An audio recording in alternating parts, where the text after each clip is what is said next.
2009 नेहा नाम की एक लड़की की शादी फिक्स हुई और बदकिस्मती से वो एक ऐसे पारिवारिक षड्यंत्र के बीच में फंस गई जहां पर उसे अपनी जान तक गंवानी पड़ी। पारिवारिक षड्यंत्र, ब्लैक मैजिक, प्रेत आत्माओं का आवाहन और 8-10 मौतें। इस कहानी के अंदर ये सारा कुछ इस तरह से हुआ जिसे सुनकर के आज आपके रोंगटे खड़े हो जाएंगे।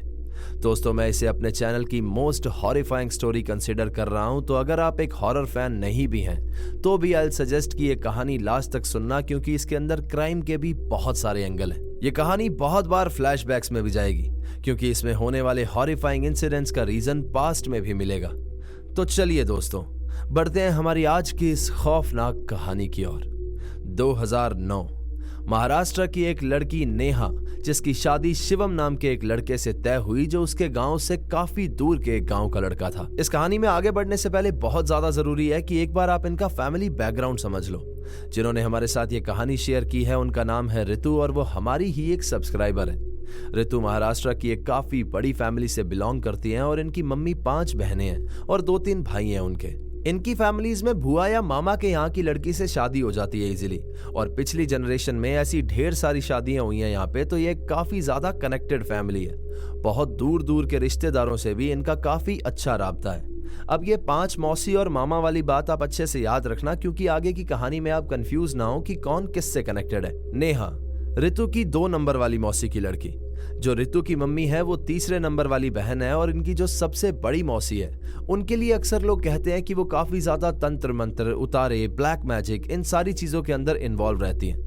अब ये तीनों मौसियों का यहाँ पर मेन सीन चलेगा और बाकी 2 मौसियों का इस कहानी के अंदर ज्यादा लेना देना नहीं है। नेहा की जिससे शादी होने वाली थी वो ऋतु के ताई जी के भाई के लड़के के साथ हो रही थी, और वो महाराष्ट्र के ही एक दूर के गांव में रहता था।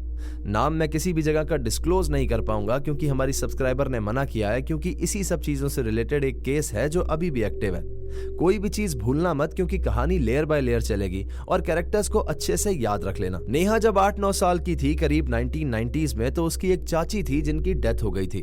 बेसिकली उनका खुद का मंगलसूत्र उनके गले में घूम गया था और वो सीढ़ियों से गिर पड़ी थी, और इसी के चलते उनकी डेथ हो गई थी, और उस समय वो प्रेग्नेंट भी थी। ये स्टेटमेंट थी नेहा के चाचा और उनकी फैमिली की, लेकिन नेहा की जो चाची थी उनके मायके वालों का कहना था कि उनके चाचा ने खुद उनका गला घोट करके उन्हें मारा है। उस समय ये किस्सा बहुत ज्यादा फेमस हुआ था, न्यूज में भी आया था, आसपास के लोगों में भी बहुत ज्यादा आक्रोश था इस बात को लेकर के। लेकिन किसी तरह से नेहा के चाचा बच गए थे और ये केस बंद हो गया था। लेकिन अभी 2018 के अंदर ये केस फिर से भी खुला है। वहां पर नेहा के चाचा बच तो गए थे, लेकिन उनकी चाची के जो मायके वाले थे उनके मन में बहुत ज्यादा ग्रजेस रह गए थे, और वो किसी तरह से इनको सजा दिलवाना चाहते थे या फिर इनसे बदला लेना चाहते थे। अब ये वाला इंसिडेंट याद रखना, क्योंकि इसका रेफरेंस आगे की कहानी में आएगा। अब हम आते हैं नेहा की कहानी पे। नेहा जब 21 साल की थी तब उसकी शादी फिक्स हुई, और शादी फिक्स हुई थी दूर के एक गांव के लड़के शिवम के साथ। जब नेहा की शिवम के साथ शादी फिक्स हुई तो वो सिर्फ 21 साल की थी, लेकिन नेहा बहुत ही ज्यादा खूबसूरत थी और शिवम उसे देखते ही उससे बहुत ज्यादा प्यार करने लगा था। इन लोगों ने आपस में डिसाइड कर लिया था कि शादी के बाद ये लोग अपने गांव में ना रह करके पुणे में रहेंगे, और पुणे में वैसे भी शिवम की फैमिली का एक बहुत पुराना घर पड़ा था, जहां पर उनके कोई दूर के रिश्तेदार रह रहे थे।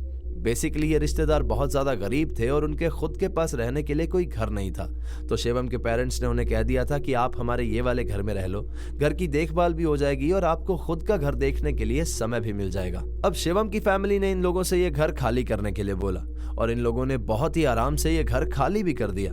लेकिन यहीं से ये कहानी एक बहुत ही भयानक मोड़ लेने वाली थी। अंदर ही अंदर शायद वो लोग इस घर को अपना मान चुके थे, या पता नहीं क्या हुआ था कि वो लोग इस बात से बहुत ज्यादा गुस्से में आ गए थे।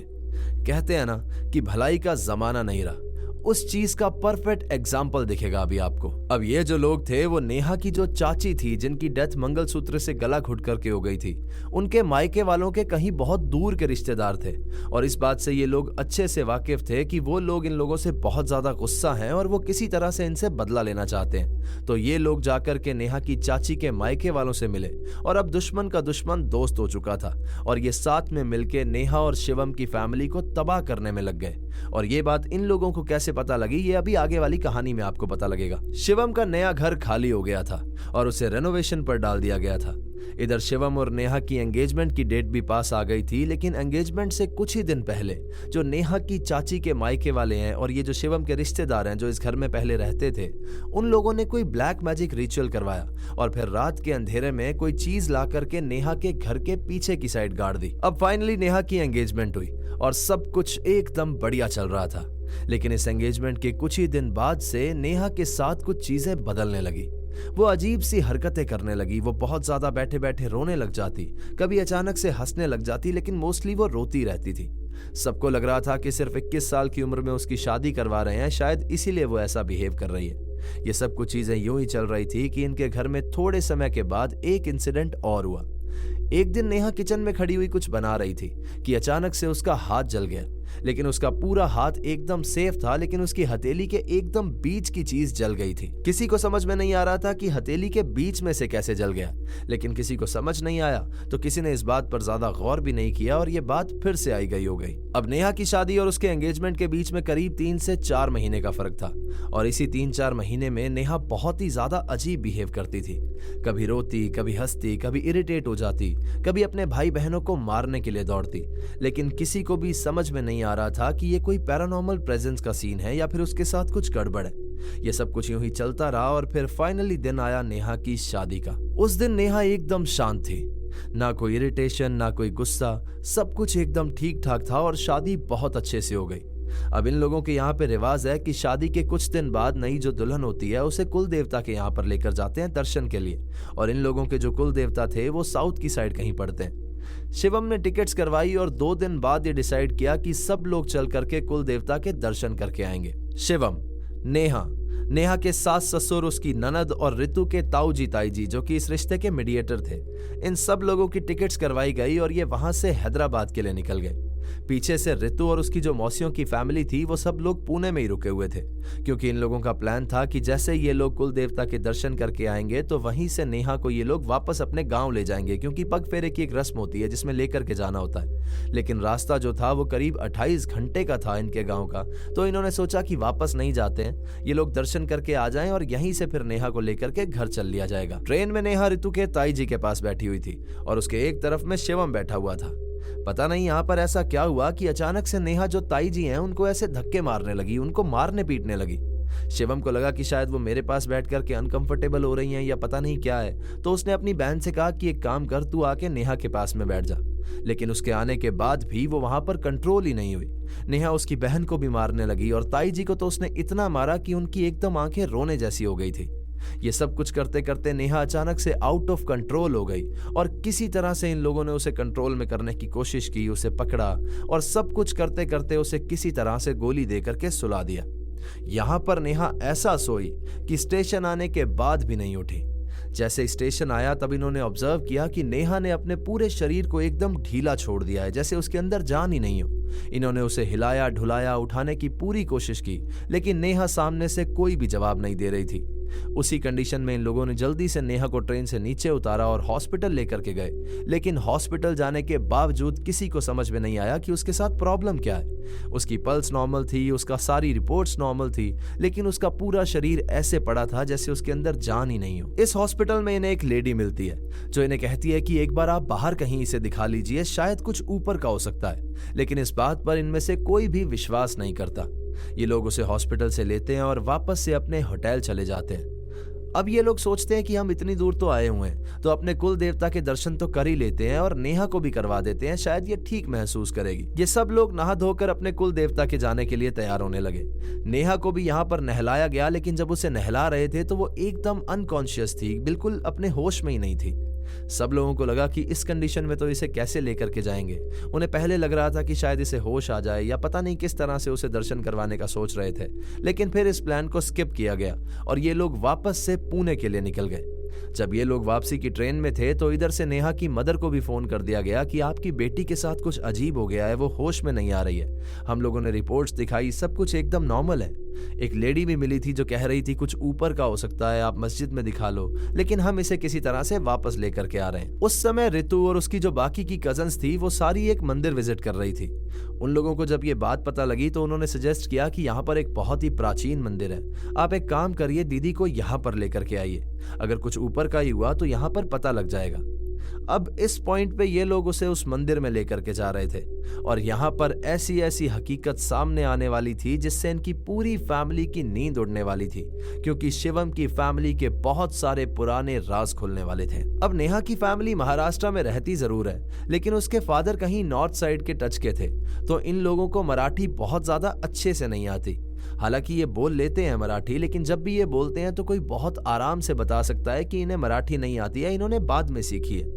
अब जब ये लोग नेहा को लेकर के मंदिर में पहुंचे तो अचानक से वहां पर नेहा को होश आ गया और वो एकदम प्योर मराठी में बात करने लगी और कहने लगी कि मुझे जला करके मार दिया, अब मैं इस बच्ची को अपने साथ लेकर के जाऊंगी। तुम लोगों से जो भी हो सकता है, जो भी बन पड़े तुम कर लो, मैं इस लड़की को साथ लेकर के ही जाऊंगी। अब यहाँ पर कंफ्यूज मत होना, ये नेहा की चाची नहीं है, क्योंकि नेहा की चाची तो मंगलसूत्र से गला घुट करके मरी थी और ये औरत कह रही थी कि मुझे जला दिया। तो बेसिकली ये औरत शिवम की एक रियल चाची थी जो 2000s के आसपास जल करके मर गई थी और वो कह रही थी कि मुझे जला करके मारा गया है। ये औरत यहाँ पर कैसे आई और इसके पीछे कैसे लगी, ये अभी आपको आगे की कहानी में पता लगेगा। उसने बताया कि इस लड़की को तो मैंने ट्रेन में ही पकड़ लिया था और बहुत बार मैंने इसको घर पे पकड़ने की भी कोशिश की है, लेकिन ये मुझे वहां पर अकेली नहीं मिलती थी। अब इस बात से हर इंसान अपनी एक एक बात रिलेट कर पा रहा था, क्योंकि नेहा जब ट्रेन में थी वो उठ करके एक बार वॉशरूम में गई थी। उस वॉशरूम में जाते ही वहां पर उसे एक जली हुई औरत दिखाई दी थी, जिसे देखते ही वो समझ गई थी कि ये कुछ और है और वो जल्दी से भाग करके वापस आ गई थी। लेकिन जब तक वो वापस आई भाग करके वहां पर बैठी तो बहुत देर हो चुकी थी। वहां पर बैठते ही उसकी हरकतें स्टार्ट हो गई थी और उसके बाद ही उसने ताई जी को, अपनी ननद को मारना शुरू किया था। यहाँ पर एक बात रितु ने भी रिलेट की। उसने बताया कि जब रिसेप्शन का दिन था तो दीदी को बहुत अच्छा फील नहीं हो रहा था। उसने मुझसे कहा था कि जा तू तेरे जीजू को बुला ला और उनसे कह कि प्लीज आप मुझे घर छोड़ दो। यहाँ पर शिवम ने कहा कि ठीक है, अगर तुम्हें अच्छा फील नहीं हो रहा तो घर चलते हैं, और ये लोग फाइनली एक कार से घर पर पहुंचे। जब ये लोग वहां पर पहुंचे थे तो शिवम किसी लेबर से बात करने के लिए 1 मिनट के लिए रुक गया था और वहां पर जो नेहा थी और रितु थी ये लोग घर की तरफ बढ़ रहे थे। उस समय नेहा ने इसे मना नहीं किया था, घर के अंदर आराम से ये जा रहे थे, लेकिन चलते चलते उसने अचानक से रितु का हाथ पकड़ लिया था और कहा था रुक जा, तेरे जीजू को आने दे। उस समय इसे ये बात समझ में नहीं आई थी, लेकिन अब रितु यहाँ पर ये बात रिलेट कर पा रही थी कि वो औरत, वो जली हुई औरत जो उसे ट्रेन में दिखी थी, वो उसे घर पर भी दिखाई दी होगी, उसे दरवाजे पर दिख रही थी और इसीलिए वो आगे नहीं बढ़ी। उसने कहा कि तेरे जीजू को आने दे। यहाँ पर इस औरत ने चैलेंज दिया कि तुमसे जो होता है कर लो, मैं इस लड़की को 1 हफ्ते में अपने साथ लेकर के जाऊंगी। और फिर एक बात और बताई, उसने बोला कि जब मैं जल करके मर गई थी उससे पहले मेरा सारा सोना शिवम की माँ के पास था।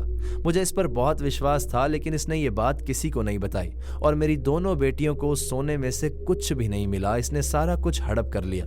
मैंने बहुत बार इसे नुकसान पहुंचाने की भी कोशिश की, लेकिन ये किसी मुस्लिम बाबाओं के पास जाती है। इसने ताबीजों से, तंत्रों से अपने आप को बचा रखा है, इसीलिए मैं कभी इसका कुछ बिगाड़ नहीं पाई। लेकिन उसने नेहा को पजेस किया था, इसका कारण ये सोने वाली बात नहीं थी। ये बात क्या थी आगे आकर के आपको पता लगेगा और वो कारण और भी ज्यादा खौफनाक है। अब देखने में जो शिवम की फैमिली है वो बहुत ही ज्यादा डिग्निफाइड लगती है। माँ बाप दोनों की गवर्नमेंट जॉब थी, परिवार में बहुत सारे ओहदेदार लोग थे, तो कोई नहीं सोच सकता था कि ये औरत मुस्लिम बाबाओं के पास जाती होगी। तो ये बात को किसी ने बहुत जल्दी बिलीव भी नहीं किया। अब ये जो सबसे बड़ी मौसी थी इनकी, जो मैंने शुरू में बताया था कि तंत्र मंत्र वगैरह की बहुत ज्यादा नॉलेज रखती है, तो नेहा की सबसे बड़ी मौसी ने इंटरवीन किया और उन्होंने उस औरत से बात करनी शुरू की। उसने एक नींबू लिया और कोई चीज उसके ऊपर छिड़की और उसके बाद उससे बात करनी शुरू की। इसके बाद उसने कहा कि इस लड़की को छोड़ दे, इस लड़की को तुरंत अभी छोड़ करके तुझे जाना होगा। लेकिन सामने से उस औरत ने कहा कि मैं इस लड़की को लेकर के जाऊंगी और 1 हफ्ते में लेकर के ही जाऊंगी, तुमसे जो होता है कर लो।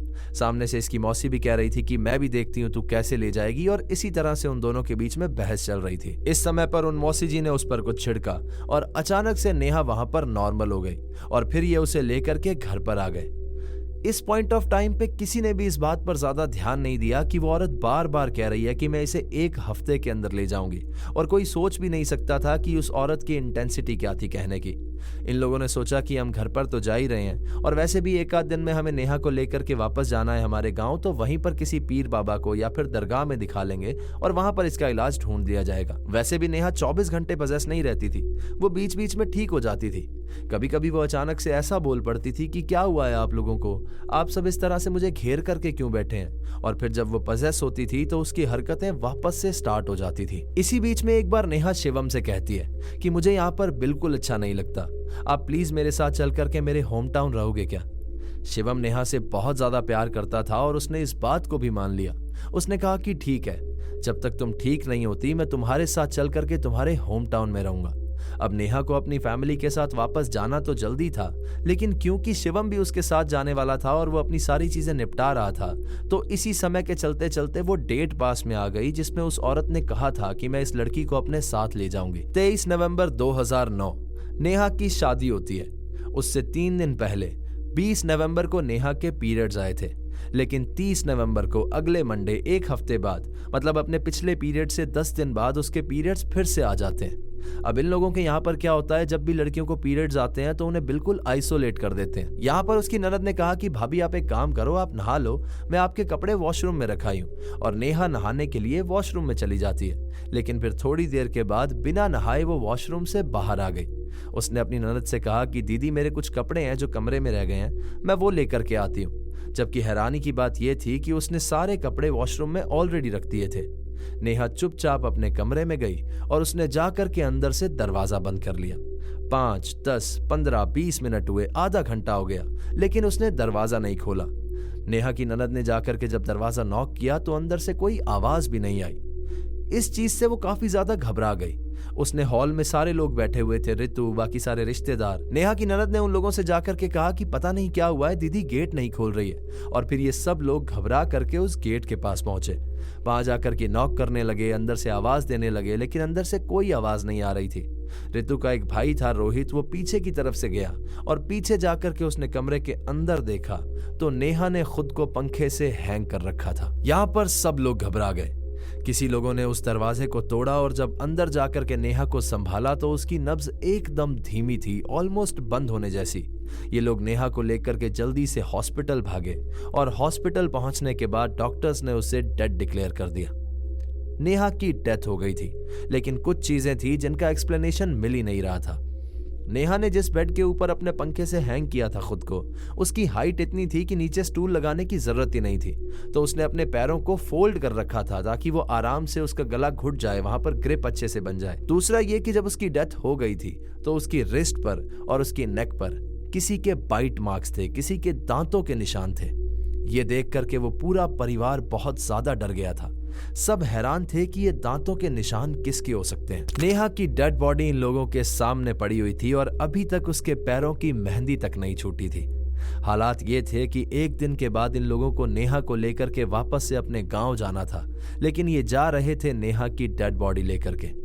अब क्योंकि ये रास्ता करीब 24 से 28 घंटे दूर था तो कुछ लोग अपनी गाड़ी से ट्रैवल कर रहे थे और नेहा की बॉडी को एम्बुलेंस के अंदर एक बर्फ वाले किसी केस में रखा गया था। ऋतु ने बताया कि जब वो उसकी बॉडी को ले जा रहे थे तो उसकी बॉडी बहुत ज्यादा उछल रही थी। हालांकि रास्ता एकदम साफ था, ऐसा पॉसिबल ही नहीं था कि बॉडी इतनी ज्यादा उछल रही हो, लेकिन उनको देख करके ऐसा लग रहा था कि उसकी बॉडी के अंदर कोई ऐसी चीज है जो उसे बार बार उछाल रही हो।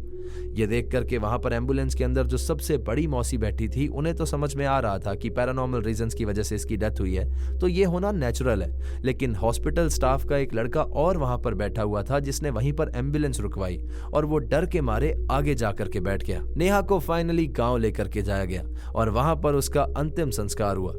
सब बहुत ज्यादा मायूस थे और घर में मातम का माहौल था, लेकिन कहानी यहीं पर खत्म नहीं हुई थी। यहाँ पर तो अभी बहुत सारी खौफनाक चीजें थी जो और होनी थी और बहुत सारे पन्ने अभी खुलने थे। जिस दिन नेहा का अंतिम संस्कार होता है उस दिन ऋतु अपने घर में थी और रात के 12 बजे के आसपास वो अपने फादर का इंतजार कर रही थी और तभी इनके घर के कमरे का गेट खुलता है और ऐसा लगता है कि कोई अंदर आया है और फिर वॉशरूम से ऐसी आवाज आने लगती है जैसे कोई ब्रश कर रहा हो।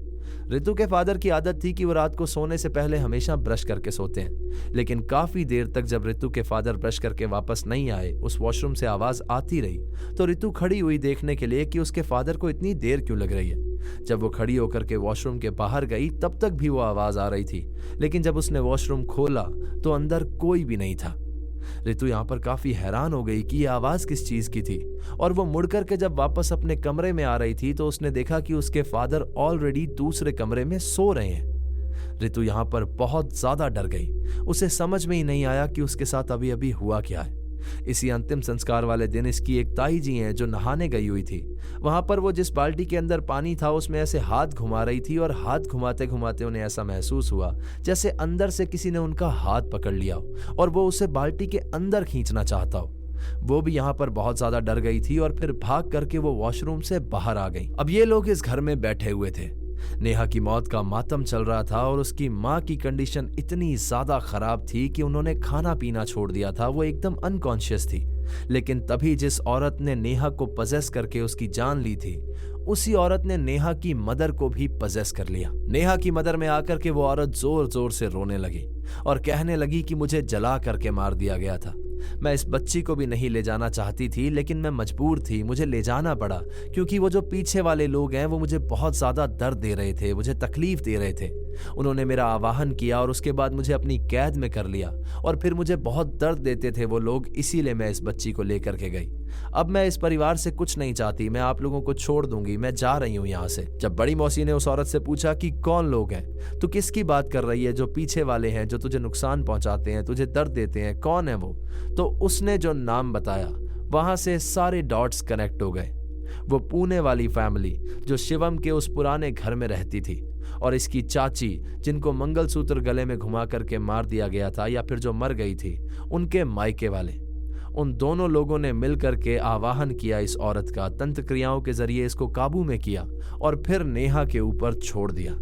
ये औरत बहुत ज्यादा रो रही थी कि वो मुझे इतनी ज्यादा तकलीफ दे रहे थे, इसी वजह से मुझे नेहा को, इस बच्ची को लेकर के जाना पड़ा और अब मैं आप लोगों को कोई नुकसान नहीं पहुंचाना चाहती। अब वहां बैठे हर एक इंसान को पता लग गया था कि नेहा के साथ ये सब कुछ होने का जिम्मेदार कौन है, लेकिन इन सब तथ्यों पे कोई केस नहीं कर सकता, कोई कानूनी कार्रवाई नहीं होती, तो कुछ किया नहीं जा सकता था। दूसरी बात ये थी कि जो शिवम की फैमिली है वो वहां पर बैठे लोगों के बहुत दूर दूर के रिश्तेदारी में आती थी और इन लोगों ने आज तक सिर्फ ये बात ही सुनी थी कि वहां पर एक औरत थी जो जल करके मर गई थी, लेकिन आज इन्हें पता लग रहा था कि वो जल करके नहीं मरी बल्कि इनको जला करके मारा गया था। यहाँ पर एक और इंटरेस्टिंग बात सामने आई।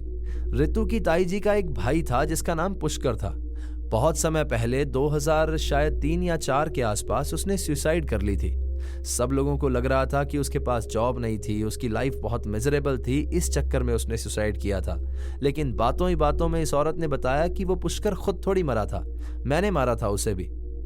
ये बात सुनकर के सब लोगों के रोंगटे खड़े हो गए।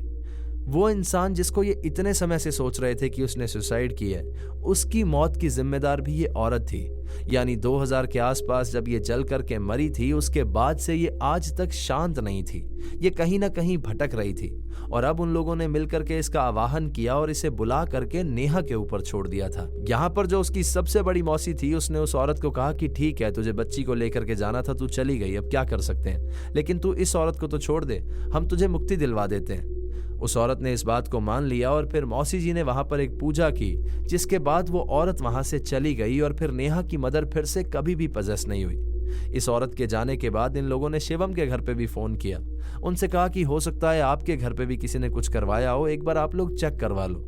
और फिर जब नेहा जिस कमरे में रहती थी, जिसमें उसने सुसाइड की थी, उस कमरे की टाइल्स उखड़वाई गई, उस कमरे को चेक किया गया, तो जो बेड होता है उसके चारों पैरों के नीचे और एकदम सेंटर में बहुत सारी ब्लैक मैजिक की चीजें मिली, जैसे कपड़े के अंदर हड्डियां, खून, बहुत सारी चूड़ियां और अजीब अजीब से टोटके की चीजें। ये सारी चीजें उन्होंने मजदूरों से रखवाई जब रेनोवेशन हो रहा था, या फिर उन्होंने कब रखवाई ये कोई नहीं जानता था, लेकिन इसी ब्लैक मैजिक रिचुअल की वजह से उसने वहां पर सुसाइड कर ली थी और वो जली हुई औरत उसे दिखाई दे रही थी। अब नेहा की डेथ हो गई थी। धीरे धीरे ये लोग अपनी लाइफ को संभाल रहे थे और फिर नेहा की सबसे बड़े भाई की भी शादी करवा दी गई और किसी तरह से इन लोगों की लाइफ ट्रैक पर आ रही थी। ये सब कुछ हुआ 2009 में। नेहा की डेथ हुई। उसकी जो चाची थी, जिनकी डेथ 90s में हो गई थी, जिसका केस भी इन लोगों के ऊपर चल रहा था, वो अचानक से 2018 में सुप्रीम कोर्ट ने उस केस को रीओपन कर दिया और उसी के चलते नेहा के वो चाचा जी, यानी उस चाची के हस्बैंड, नेहा की मदर और उसके फादर, इन तीनों को जेल जाना पड़ा क्योंकि इनका भी कोई कनेक्शन था उस केस के साथ। किसी तरह से इन लोगों ने जमानत ली, शायद बेल पर बाहर आ गए, लेकिन जब बेल पर ये बाहर आए तो उसके चाचा ने सुसाइड कर ली। यानी कि वो चाची जी जिनको गला घोट करके मारा गया था, वो ऐसा एक्यूज कर रहे थे इन लोगों को, अभी तक प्रूव नहीं हुआ है। उनके हस्बैंड जो थे, उन चाचा जी ने बाहर आते ही सुसाइड कर ली थी। एक दिन उसके चाचा कहते हैं कि मुझे श्री गांव दर्शन करने के लिए जाना है, और जब वो दर्शन करके वापस आते हैं, वो रेलवे स्टेशन पर खड़े हुए थे, तो उन्होंने अपनी जेब से अपने सारे पैसे निकाले, जितनी भी कीमती चीजें थी वो सब निकाली, आसपास खड़े हुए भिखारियों को दे दी और फिर ट्रेन के सामने कूद गए। ये लोग जब उनकी डेड बॉडी लेने के लिए पहुंचे थे तो वो एकदम टुकड़ों में मिली थी, क्योंकि वो एकदम टुकड़े टुकड़े हो गई थी ट्रेन के आगे आने की वजह से। और उनके कपड़ों के बीच में ही उन्हें एक लेटर भी मिला जिस पर लिखा हुआ था कि मेरी बॉडी को कोई भी टच मत करना, मेरी बॉडी को मेरे घर पर मत लेकर के जाना, इसे सीधा शमशान घाट ले जाना और वहां पर जाकर के जला देना, और किसी को भी उस समय कहना कि मेरी बॉडी को ज्यादा टच ना करे। ये चीज पढ़ करके वहां पर हर एक इंसान बहुत ज्यादा डर गया था और किसी ने भी उनकी बॉडी को हाथ नहीं लगाया था, इवन उनके अंतिम राइट्स के समय भी। और यहीं पर स्टार्ट होती है मौसी जी की एक छोटी सी स्टोरी। अब बेसिकली ये जो नेहा की सबसे बड़ी मौसी है, जो तंत्र मंत्र, उतारे, ब्लैक मैजिक, इन सब चीजों में इन्वॉल्व रहती है, इनके घर पे भी इन सब चीजों की वजह से 4 डेथ हुई थी। अब लोग कहते हैं कि ये उतारे करती हैं, लोगों की बलाएं खुद ले लेती हैं, या पता नहीं क्या है, उन चीजों की वजह से कुछ आत्माएं हैं जो इनके घर में आ जाती हैं और उसी वजह से ये सब कुछ हुआ है। इनकी जो सबसे बड़ी बेटी थी उसकी डेथ हुई मिस्टीरियस रीजंस की वजह से। इनकी जो बीच वाली बेटी थी उसकी तो शादी हो गई थी, उसका एक बेटा था, उसका हस्बैंड डॉक्टर था और वो होली वाले दिन बहुत ज्यादा खुशी से होली बना रहे थे। होली के दिन खाना बना करके वो आराम से अपने कमरे में गई और कमरे में जाकर के पता नहीं क्यों उसने खुद को आग लगा ली। इसके 2 साल के बाद उनके बेटे की भी डेथ हो गई और फिर उसके बाद इनकी जो सबसे छोटी बेटी है, उनका एक बेटा था जिसकी एक्सीडेंट में मौत हो गई थी। और इसी बेटे की कहानी जुड़ती है ये ट्रेन वाले चाचा जी की मौत के साथ। मौसी जी जितने भी उतारे करती थी, लोगों पर ब्लैक मैजिक करती थी, टोटके करती थी, उन सब के जो लेफ्ट ओवर्स होते थे वो हमेशा अपनी इस छोटी बेटी के बच्चे से फेंकवाया करती थी। वो कहती थी कि ठीक है, इनका काम मैंने कर दिया है, ये सब कुछ हो गया है, अब ये सारी चीजें तू जाकर के शमशान में फेंका। और इसी वजह से लोग कह रहे थे कि उनकी डेथ हो गई थी। लेकिन एक रीजन और था, जैसे वो मैंने बताया था कि कनेक्ट होता है चाचा की डेथ से, तो उनके जो अंतिम राइट्स थे वो सारे इसी छोटे बच्चे से करवाए थे मौसी ने। हालांकि उसकी बॉडी के साथ एक लेटर मिला था जिसमें साफ साफ लिखा था कि मेरी बॉडी को कोई भी टच नहीं करेगा, लेकिन फिर भी मौसी जी इतने उतारे करती थी, ब्लैक मैजिक में इन्वॉल्व थी, तो वो डरती नहीं थी और उसने कहा था कोई प्रॉब्लम नहीं है, ये बच्चा सब कुछ करेगा। और इसी के 1 महीने बाद उस बच्चे की एक्सीडेंट में डेथ हो गई थी। इस कहानी में एक और बहुत इंटरेस्टिंग एंगल है जो आज तक किसी के समझ में नहीं आया। वो चाची जिनकी डेथ हो गई थी मंगलसूत्र वाले सीन में, और वो चाचा जिन्होंने ट्रेन के आगे आकर के जान दे दी थी। अब इसी चाचा ने अपनी वाइफ की डेथ के बाद एक और शादी की थी और सोसाइटी के पैरामीटर्स के हिसाब से एक बहुत ही बिलो एवरेज लड़की से उन्होंने शादी की थी, जबकि ये खुद बहुत ज्यादा स्मार्ट थे।